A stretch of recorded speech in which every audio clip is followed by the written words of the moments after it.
pela dor ou pelo amor, né? E eu já falei isso várias vezes nas palestras, que o grande objetivo do centro espírita não é o consolo. O grande objetivo do centro espírita é a instrução. Aquela pessoa que vem buscar consolo, quando chega no centro espírita, consegue a instrução, a partir da instrução, o aprendizado, aprende, e aí com o aprendizado adquire conhecimento. Com o conhecimento passa a entender as razões do mundo. E aí consegue o conforto e a compreensão. E vem o consolo. Então a pessoa que vem buscar um consolo, consegue o consolo depois do aprendizado. Que esse é o objetivo principal do centro espírita, é ensinar, né? É instruir. Só que quando a gente conhece, a partir do momento que a gente começa a conhecer, aumenta a nossa responsabilidade também. A gente não pode mais alegar que a gente não sabia. A gente não pode mais falar isso, né? E com esse aumento da responsabilidade, aumenta também a nossa busca pela reforma íntima. A reforma íntima do espírita é uma coisa que vem como consequência do próprio conhecimento que ele adquiriu dentro do centro espírita. E hoje eu queria falar com vocês sobre reforma íntima, sobre os aspectos neurológicos, cerebrais e científicos da reforma íntima. Então todo mundo tem alguma coisa que quer melhorar. Se a gente não tivesse nada que quisesse melhorar, a gente não estava no planeta Terra. Então todo mundo aqui, dentro da sala, aqui, eu, vocês, lá fora, todo mundo tem alguma coisa para se melhorar. E a dúvida é, por que não melhora? Se tem alguma coisa para mudar, por que não muda? É fácil mudar um mau hábito? Uma pessoa que bebe, é fácil parar de beber? Uma pessoa que fuma, é fácil parar de fumar? Uma pessoa que faz fofoca, que fica maldizendo as pessoas, é fácil parar? Quando a gente pergunta para as pessoas se é fácil mudar aquilo que elas não gostam em si, todo mundo fala que é difícil. Eu não sei, alguém aqui acha fácil mudar as más tendências que tem?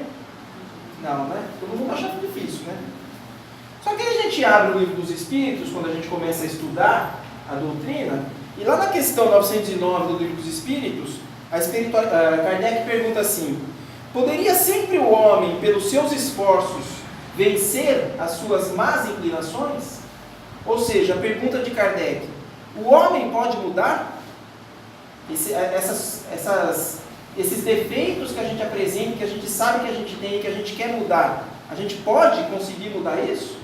E a espiritualidade fala, sim, pode. A gente percebe que tem muita gente que muda, né? E aí a espiritualidade continua na resposta. E frequentemente, mudar, a gente consegue fazendo um esforço muito insignificante. O que lhe falta é vontade. Aí a gente começa a falar, mas tem alguma coisa errada com o Livro dos Espíritos. Se é tão fácil mudar assim, por que ninguém muda? Por que a gente tem tanta dificuldade para mudar? Será que o Livro dos Espíritos está enganado? Será que não é verdade o que está escrito lá? Porque quem tem vontade de ser feliz? Todo mundo tem vontade de ser feliz.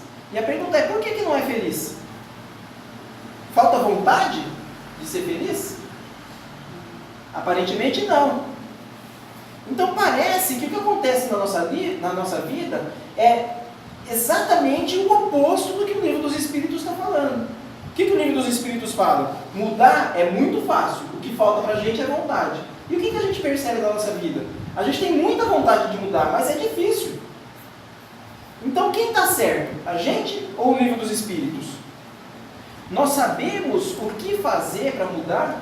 Nós sabemos o que fazer para sermos felizes? No Livro dos Espíritos também tem uma receita de bolo. Essa questão que eu levantei agora aqui, Kardec também levantou com os Espíritos. O que a gente faz para alcançar a felicidade? Para nos desviarmos daquilo que nos leva à infelicidade. Na questão 919, Kardec pergunta: qual o meio prático mais eficaz que tem o homem de se melhorar nessa vida e de resistir à atração do mal? Então, como é que a gente faz para melhorar? Qual que é a receita? Kardec pergunta para os espíritos. E aí os espíritos respondem: um sábio da antiguidade como disse: conhece-te a ti mesmo. Essa é a resposta dos espíritos. Mas aí Kardec não se sentiu satisfeito com essa resposta. Ele falou: tudo bem, mas como assim? Como fazer isso? Como conhece-te a ti mesmo? De que forma eu posso alcançar esse objetivo de me conhecer para poder alcançar a felicidade? E aí vem uma resposta de um espírito chamado Santo Agostinho, que ele dá aquela receita de bolo que a gente, tão famosa, né, que todo mundo conhece, no Livro dos Espíritos, né? Fazei o que eu fazia quando vivi na Terra. Ao fim do dia, interrogava a minha consciência e perguntava a mim mesmo se não faltara a algum dever, se ninguém tiver motivo para de mim se queixar. Então, o que eu fiz de errado, né? O que Santo Agostinho fazia? No fim do dia, ele se perguntava: o que eu fiz de errado nesse dia? O que eu poderia ter melhorado nesse dia? Alguém pode falar mal de mim pelas coisas que eu fiz nesse dia? Alguém pode me reprimir pelas coisas que eu fiz nesse dia? Ser repreendido, né? Foi assim que cheguei a me conhecer e a ver o que em mim precisava de reforma. Então, essa é a receita de bolo que Santo Agostinho nos deixa no Livro dos Espíritos, lá na questão 919. Mas a gente não faz. A gente não segue essa receita, né? A espiritualidade deu essa receita de presente para a gente e a gente deixa de fazer. Então a questão é: será que nós realmente temos vontade de mudar? Então o primeiro passo para nós mudarmos é nós identificarmos o que nós queremos mudar. Qual que é o nosso defeito? Né? Qual é o problema que a gente quer resolver? Identificar aquilo que a gente quer modificar em nós mesmos. E o segundo passo é modificar isso. Essa má tendência que a gente identificou. Beleza. Isso aí parece fácil, Alexandre. Mas como que eu mudo? Essa é uma questão que a gente fez, que a gente faz, que todo mundo faz e que a ciência fez também. A ciência queria saber, na década de 90 é considerada a década do cérebro. Então teve muitos estudos sobre o cérebro, sobre a nossa consciência, sobre como a gente se comportava, como era o comportamento cerebral. E uma das experiências que os cientistas fizeram lá foi colocar um ratinho num labirinto para estudar os hábitos. Então colocaram um ratinho no labirinto com eletrodos no cérebro para monitorar a atividade cerebral desse ratinho e colocava lá no meio do labirinto um pedacinho de chocolate para ele. E o que eles perceberam? Que no começo, quando o ratinho estava procurando por aquele chocolate, tentando sair daquele labirinto, tentando achar a saída do labirinto, ao mesmo tempo farejando o chocolate para encontrar o alimento, ele tinha uma resposta cerebral muito intensa. Então o cérebro do ratinho estava trabalhando muito intensamente. Eles perceberam isso. Aí até que ele foi, achou o chocolate, achou a saída do labirinto. E aí pegaram esse ratinho e foram colocando ele várias vezes nesse mesmo labirinto, sempre monitorando o cérebro. E o ratinho foi aprendendo o caminho onde estava o chocolate, foi aprendendo o caminho da saída do labirinto. E o que eles perceberam é que a partir do momento que o ratinho aprendeu o caminho para chegar no chocolate e para sair do labirinto, a atividade cerebral dele caiu. Praticamente não tinha mais atividade cerebral. Aquilo lá tinha se tornado um hábito. Então, extrapolando isso para os seres humanos, o que os cientistas teorizaram? Que quando a gente está formando um comportamento, a gente tem uma grande atividade cerebral. Quando a gente está iniciando a formação de um hábito.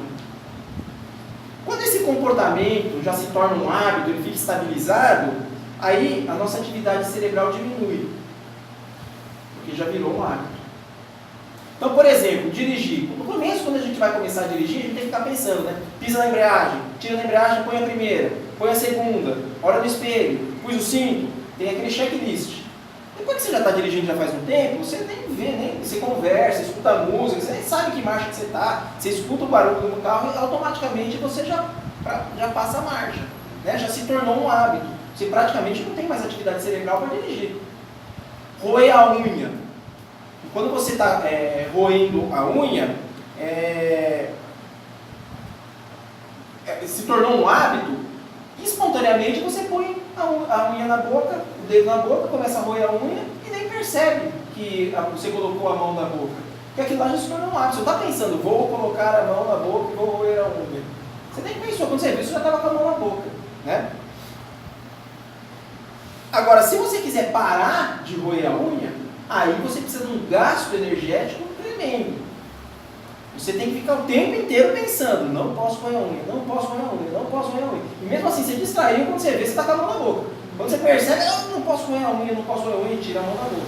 Porque aquilo já se tornou um hábito.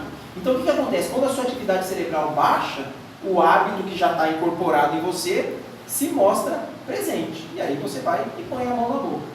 Então, você não consegue controlar. E o que eles perceberam com essa experiência do ratinho é que a área do cérebro responsável pelos hábitos é uma área do cérebro chamada de gânglios basais. É nessa área que os hábitos ficam armazenados, a informação dos hábitos fica armazenada. Então, como a gente faz para mudar um hábito? O que eles perceberam é que existem várias formas, mas a concentração intensa é essencial. Então você tem que estar o tempo inteiro concentrado para mudar um hábito. Ou seja, essa concentração intensa dá muito trabalho para o cérebro. Se dá muito trabalho para o cérebro, será que o livro dos Espíritos então estava errado? Porque a gente tem muito trabalho cerebral para mudar um hábito. Só que, o que eles perceberam? Que dá muito trabalho mudar um hábito, mas quando eles observavam as pessoas, quando a gente observa as pessoas, a gente vê que existem pessoas que realmente mudam de hábito, mas tem que fazer um esforço sobrenatural. Então a pessoa tem que parar de fumar, mas você vê que ela fica lá quase 10, 20 anos batalhando para parar de fumar, para parar de beber, né? Para se livrar de um vício, de uma droga ilícita. Então ela fica 20 anos lá batalhando diariamente para se livrar daquele hábito, daquele mau hábito. E consegue, mas tem um esforço gigantesco. Só que a gente percebe também, analisando as pessoas, que tem pessoas que, para mudar de hábito, é assim. A pessoa fala, eu vou parar de fumar, e no outro dia não está fumando mais, nunca mais fuma, não bota o cigarro na boca. Eu vou parar de beber, no dia seguinte para de beber, nunca mais bebe. Então, a ciência se perguntou também, qual a diferença entre essas duas pessoas? Por que uns é tão fácil e o outro é tão difícil? E aí eles fizeram uma segunda experiência. O que eles fizeram? Colocaram um anúncio no jornal. Atenção, você que mudou de hábito, você que mudou drasticamente a sua vida, a gente está querendo fazer um estudo e gostaríamos de escanear o seu cérebro, para ver como que é o seu cérebro. Se você aceitar, nos procure.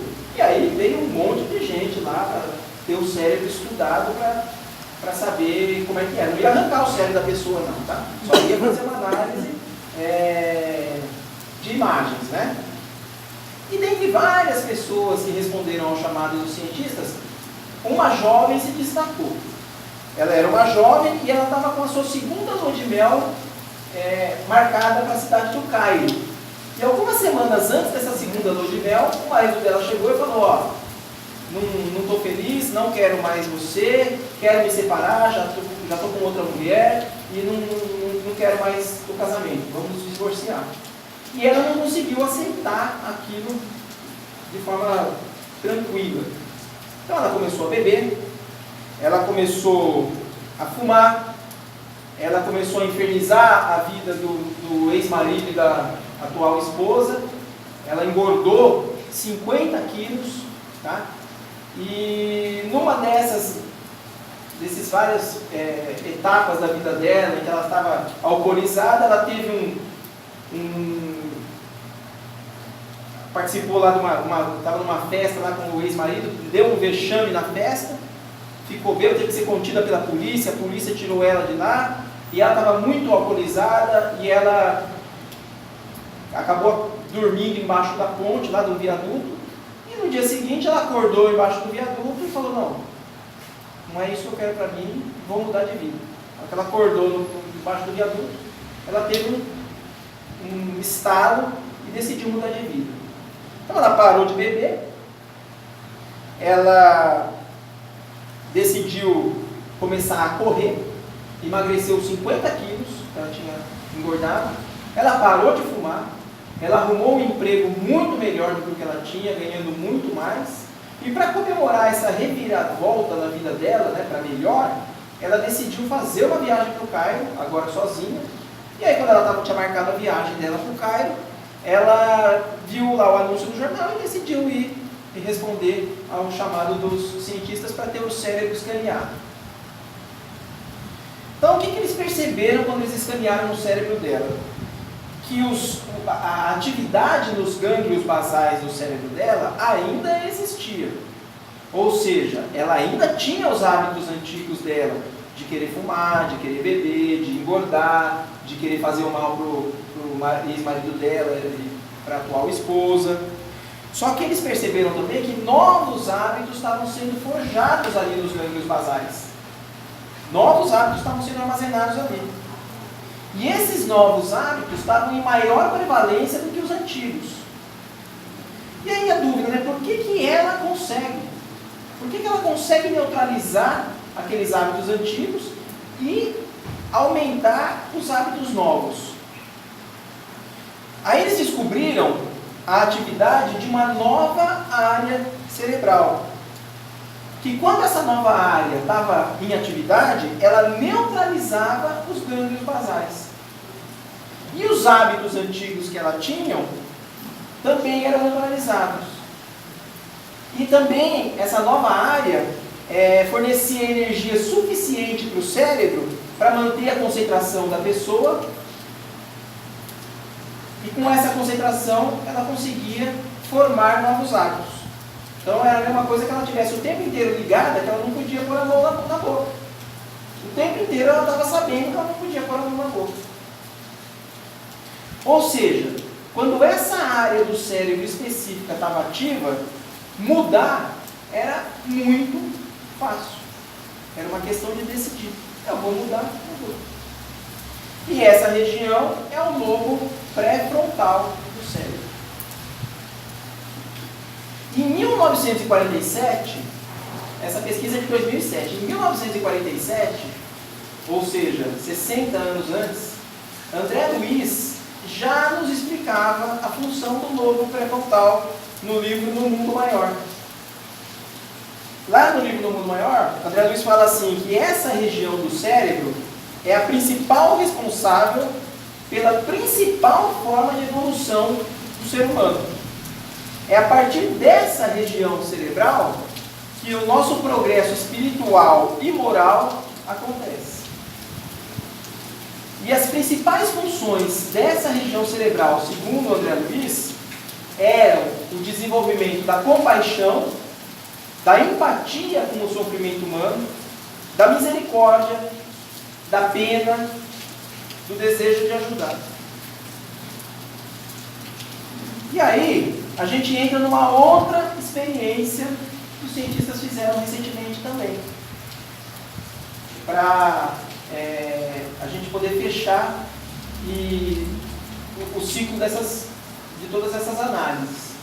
Um pesquisador brasileiro chamado Jorge Moll, ele quis estudar a diferença para o cérebro entre a filantropia e a caridade.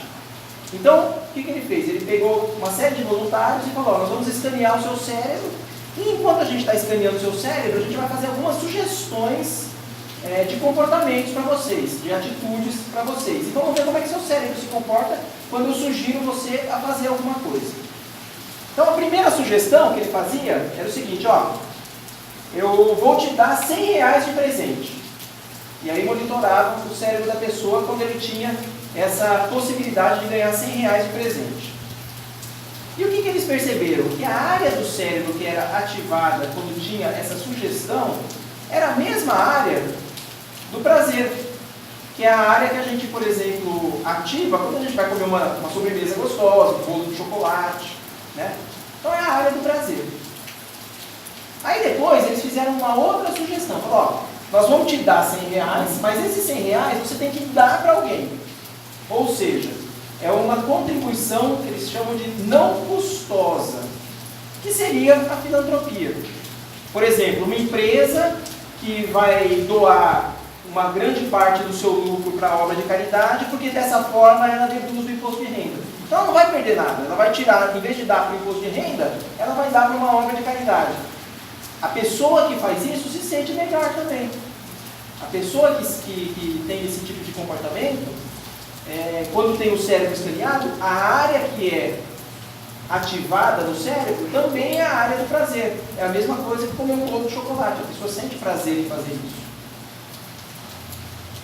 E a outra sugestão que foi dada para os pacientes enquanto estavam com o cérebro sendo escaneado era de pegar R$100 do bolso dele e doar para uma obra de assistência. Então, é a contribuição que eles chamam, né, de contribuição custosa, ou seja, ele vai ter algum custo, ele vai ter que tirar dele para dar para alguém, que é a caridade. Tá? Então, quando eles fizeram isso, aparentemente não é para ter nenhum prazer envolvido, né? A pessoa não está sentindo prazer em perder aquilo lá. Mas, quando eles escanearam no cérebro, eles viram que a área do prazer era ativada também. Não tanto quanto as outras, mas existia prazer. Do mesmo jeito que comer bolo de chocolate. Só que uma outra área também era ativada que antes não ocorreu ativação em nenhuma das outras sugestões, que era o lobo pré-frontal. Então, a química do cérebro, ela mudava. Quando você fazia essa sugestão para os voluntários, o que eles perceberam é que a química do cérebro desses voluntários mudava.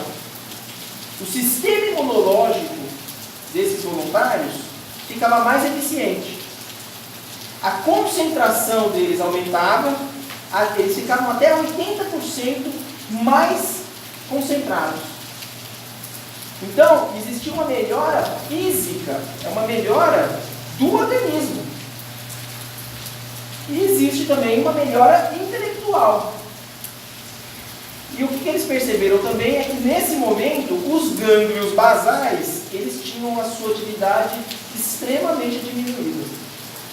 Esses foram os achados da pesquisa, os achados fisiológicos, os achados científicos do cérebro mediante a caridade. O que eles comprovaram então? Que o cérebro, neurologicamente, bioquimicamente, quimicamente o cérebro, ele sabe a diferença entre filantropia e caridade. Ele sabe se você está fazendo aquilo visando algum bem ou pelo simples prazer de fazer o bem. E quando o lobo pré-frontal entra em atividade, a gente acaba, como a gente já viu, neutralizando os hábitos antigos, com a mera decisão do nosso cérebro. Ou seja, quando a gente neutraliza o lobo pré-frontal, quando a gente neutraliza os hábitos antigos, quando a gente neutraliza os gânglios basais, para a gente mudar, a gente usa um esforço muito insignificante. E como que a gente ativa então o lobo pré-frontal para fazer esse esforço se tornar tão insignificante? Capítulo 15 do Evangelho segundo o Espiritismo. Fora da caridade, não há salvação. Aquela jovem da pesquisa que a gente falou agora há pouco, que decidiu mudar de vida quando ela estava embaixo do viaduto, que naquele momento ela decidiu mudar de vida e que ela mudou de vida, no momento em que ela acordou do coma alcoólico que ela estava sofrendo lá embaixo do viaduto, ela olhou para o lado e tinha uma pessoa morrendo de coma alcoólico. E ela foi ajudar essa pessoa. E enquanto ela ajudava essa pessoa, ela estava pensando, nossa, eu não quero me tornar, eu não quero ficar igual a ela. Contribuição custosa. Ela estava ajudando a pessoa sem nenhuma intenção por trás disso, somente porque ela queria ajudar. Naquele momento, mudar para ela foi com um esforço muito insignificante. E lembra de André Luiz? O que ativa o lobo pré-frontal? Compaixão, misericórdia, amor ao próximo, caridade. Não é à toa que os alcoólicos anônimos têm tanto sucesso no tratamento de dependentes do álcool, né? Em que primeiro passo dos alcoólicos anônimos, são 12 passos, né? O primeiro passo é você admitir que você tem um problema. Foi aquela primeira questão que a gente levantou na palestra hoje. É identificar o que você quer mudar. Tem os 11 passos e o 12º passo dos alcoólicos anônimos é você ajudar alguém que é alcoólico a mudar de hábito. Então, você está fazendo a caridade, uma contribuição custosa, sem visar nenhum lucro por trás disso. Então, a gente está exercitando a caridade. Quando uma pessoa vem no centro espírita e busca auxílio, né? Você vê que aquela pessoa está precisando mudar os hábitos dela, né? Uma das primeiras coisas que a gente faz quando o centro espírita tem as obras assistenciais, obras de caridade. Você coloca aquela pessoa para trabalhar no centro espírita. E aí vem aquele monte de justificativas para colocar ela para trabalhar no centro espírita, né? Não, porque assim você vai conseguir a assistência dos bons espíritos, você vai estar sempre melhorando o seu padrão vibratório, tudo isso é verdade mesmo. Mas também é porque através da contribuição custosa que ele vai estar fazendo, através da caridade, essa pessoa está neutralizando os gânglios basais dela. Dessa forma, ela consegue mudar com a simples vontade de mudar. Apenas decidindo mudar. Mas o que é a caridade? Lá no capítulo 11 do Livro dos Espíritos, o capítulo intitulado Lei de Justiça, de Amor e de Caridade, na questão 886, Kardec pergunta: qual o verdadeiro sentido da palavra caridade, como a entendia Jesus? E a resposta da espiritualidade: benevolência para com todos, indulgência para as imperfeições alheias, perdão das ofensas. E aí vem o comentário de Kardec: o amor e a caridade são um complemento da lei da justiça, porque amar ao próximo é fazer-lhe todo o bem possível, o que desejaríamos que nos fosse feito. Então essa é a verdadeira caridade, é a máxima da lei do Evangelho, né? Amar a Deus sobre todas as coisas e ao próximo como a ti mesmo. Esse é o caminho. E a gente percebe que André Luiz já deu a receita para a gente lá em 1947, e agora a ciência vem só comprovar aquilo que antes ainda, lá no Livro dos Espíritos, em 1800 e tarará, já era falado, né? Então, mudar é fácil segundo a ciência. Então, para concluir, queria fazer uma pergunta para vocês.